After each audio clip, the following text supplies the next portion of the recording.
Je vais le répéter dans quelques instants. Tout est lié, ça c'est incroyable parce que j'ai écouté ce matin ce que vous disiez, quand même.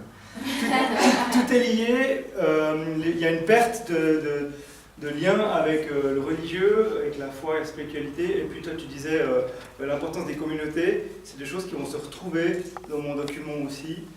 Donc le thème c'est la pastorale jeunesse, ça pourrait être n'importe quelle pastorale, mais je travaille avec les jeunes de 15-25 ans. Un exode de 40 ans dans le désert, sous forme de question. Donc c'est vraiment l'idée de la pastorale jeunesse, c'est qu'une vision à long terme. Je vais vous expliquer un peu plus ce que je voulais dire par là. Le pape François en 2016 s'est adressé au GMJ, à Cracovie, aux jeunes, aux 2,5 millions de jeunes qui étaient là. Il a dit « Chaussez vos crampons, quittez vos divans ». Et puis c'est resté un peu une expression. Voilà, il nous invite à sortir de nos divans confortables et puis de se mettre en route, de se mettre en chemin. Et donc c'est vraiment de ça dont je vais parler dans la plupart des pages. Le mot chemin, je ne l'ai pas compté, mais il doit revenir une bonne centaine de fois. Peut-être une à deux fois par page. J'y peux rien, j'ai cherché tous les synonymes qui existent. Chemin, cheminement, itinéraire, parcours. Parce qu'on est là-dedans, on est tous en chemin. Vous étiez où il y a 6 mois, vous étiez où il y a 1 an, vous étiez où il y a 10 ans. Et vous êtes où maintenant? Vous avez avancé, et dans votre foi, et dans votre vie, parce que, voilà, il y a eu à un moment donné dans votre vie un appel. Les jeunes, aujourd'hui, ils ont tous une soif de spiritualité, ils ont tous une soif de sens, de recherche de sens, c'est le plus important. Ils veulent savoir à quoi sert leur vie, pas seulement comment, le côté scientifique, il répond de plus en plus, et encore, mais il y a ce manque de pourquoi.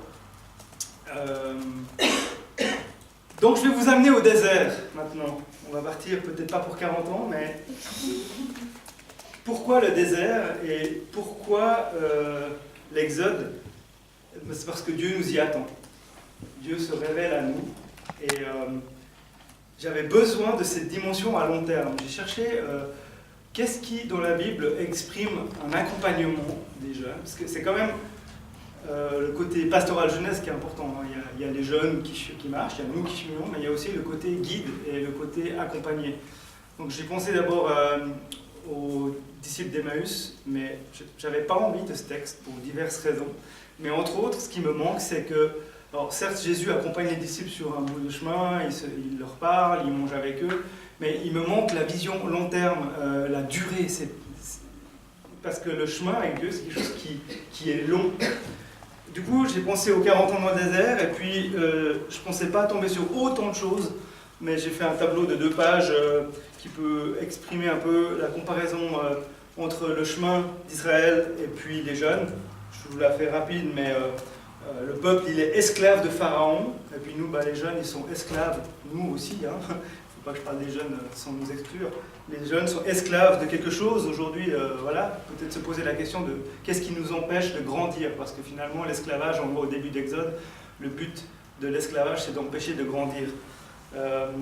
Donc, Dieu nous invite à quitter cet esclavage pour entrer en chemin. Le chemin a commencé, il y a la confirmation qui est vue comme la fin pour la plupart. Je pense que c'est une généralité pour tout le monde. La confirmation est vue des fois comme la fin d'un parcours, alors que c'est finalement le début. C'est là où je commence mon analogie, parce que c'est le travail, c'est une analogie entre cet exode et puis l'accompagnement à long terme. Entrer dans la terre promise, quitter l'esclavage par la traversée de la mer Rouge. Donc c'est quand même quelque chose de miraculeux où Dieu se présente fort et comme Dieu qui sauve. Voilà, il y a des obstacles, il y a des ennemis à droite, des ennemis à gauche. Par contre, Dieu nous promet une chose. Au départ de cet exode, Dieu nous promet d'être là, de marcher devant nous tout le temps et de combattre pour nous. Alors, des fois, nous, on a peur des combats à venir et on ne s'y engage pas. Je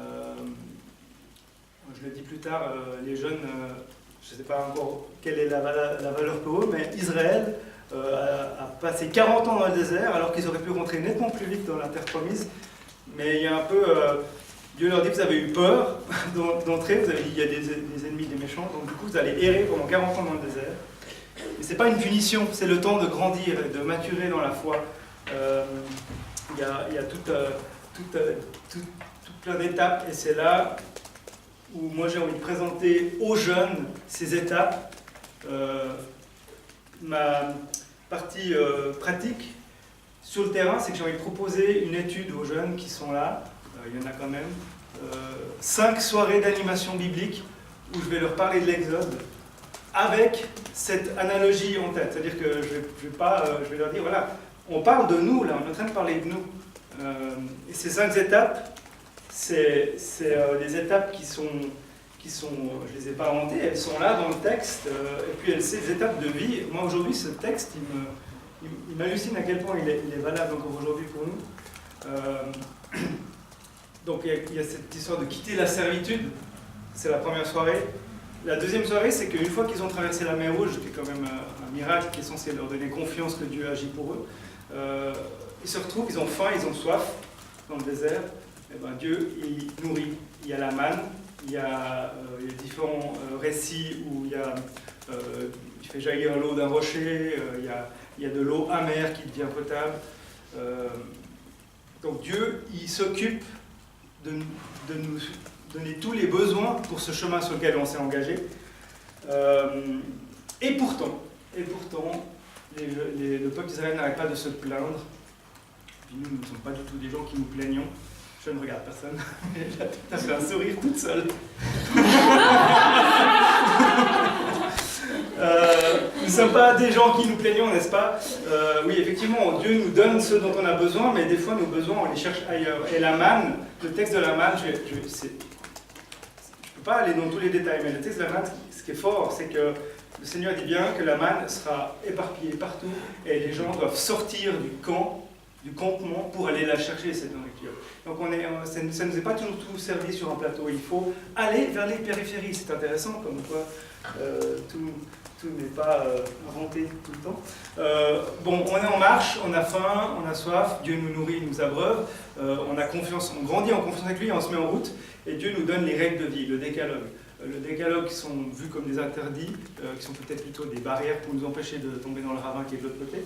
Je ne vais pas aller loin avec vous, vous avez tous vu le décalogue en deuxième année. Mais voilà, il y a énormément de choses. Ce sont des règles de vie et le but c'est de voir ça avec les jeunes. Après, on grandit en confiance et pourtant, et là c'est directement lié aux guides et aux accompagnateurs, ils sont des fois pas là, ces guides. Ils sont pas là où on les attend. Ils sont peut-être sur la montagne avec le Seigneur pendant 40 jours et ben, on s'ennuie et on se demande qu'est-ce qui se passe et du coup il y a l'épisode du veau d'or. Le peuple d'Israël va dire voilà, maintenant on veut un Dieu qu'on peut toucher, voir, qui est là avec nous et qui va nous guider et qui va marcher devant nous. Et ils vont utiliser tous les termes qui étaient attribués au Seigneur avant. Donc le veau d'or, c'est une soirée aussi que j'ai envie de faire avec les jeunes où on va parler de quelles sont nos fausses représentations de Dieu, qu'est-ce qu'on attend, où est-ce qu'on l'attend, et peut-être qu'il est ailleurs. Et puis, le but de tout ce chemin, la 5e étape, c'est le but principal. Dieu, il nous fait marcher sur ce chemin, mais parce qu'il veut rentrer en alliance avec nous, il nous propose une alliance. Il veut devenir, et tu as parlé d'appartenance, avant que quelqu'un a parlé d'appartenance, c'était en prière ce matin, on appartient, on veut appartenir à Dieu. Effectivement, Dieu nous propose d'être notre Dieu et que nous, on soit son peuple. Donc voilà, c'est le chemin que je propose aux jeunes. J'ai fait cette analyse dans la Bible. Au niveau de l'accompagnant, il y a énormément de choses qu'on peut aussi reprendre avec soi. L'accompagnant, il doit toujours être en prière avec, se laisser guider par l'Esprit Saint, qui est représenté par la nuée dans les textes. La nuée, cette colonne, ce nuage qui marche devant. Et puis, des fois, des fois ça s'arrête, la nuée s'arrête, et le peuple se met là, se campe. Et puis voilà, c'est vraiment un chemin pour grandir. J'ai fait une étude sociologique pour voir quelles sont les priorités des jeunes aujourd'hui. Pourquoi il y a ce décalage entre ce qu'on propose peut-être avec les églises et puis les jeunes. La priorité numéro 1, c'est l'amitié aujourd'hui pour les jeunes. Et c'est intéressant de voir que la religion n'est pas vue comme un endroit où cette amitié peut être vécue, puisque la religion et la politique sont reléguées au dernier point d'intérêt des jeunes. La religion en dernier, la politique en avant-dernier. Il y a de la chance pour la politique. Et puis, ces études sociologiques montrent aussi que les jeunes ont envie qu'on leur fasse confiance, qu'on leur donne des rôles. Et puis ça, c'est important. Dans un groupe qui marche, on peut... Moïse qui marche doit trouver un Josué dans l'équipe, quelqu'un qui va prendre le relais et lui transférer ses responsabilités avec l'esprit. Voilà, rapidement, je saute à ma conclusion que je trouvais intéressante. C'est un texte de Martin Buber qui s'appelle Le chemin de l'homme. Et puis en conclusion, il cite deux rabbins.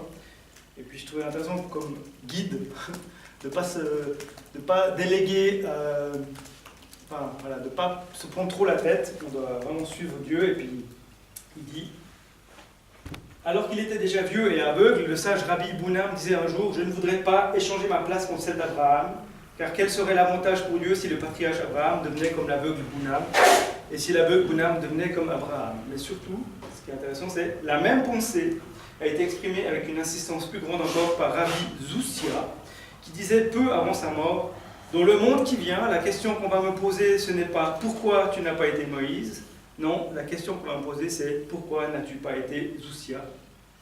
Donc du coup, arrivé au bout de cette étape, cette citation pour moi est celle qui me met le plus en mouvement. Le but, c'est déjà oser être soi. Alors, oser être soi en tant qu'agent pastoral et accompagner ces jeunes sur un chemin qui ne s'arrête pas maintenant, qui s'arrêtera un jour. Et je ne serai plus là avec eux.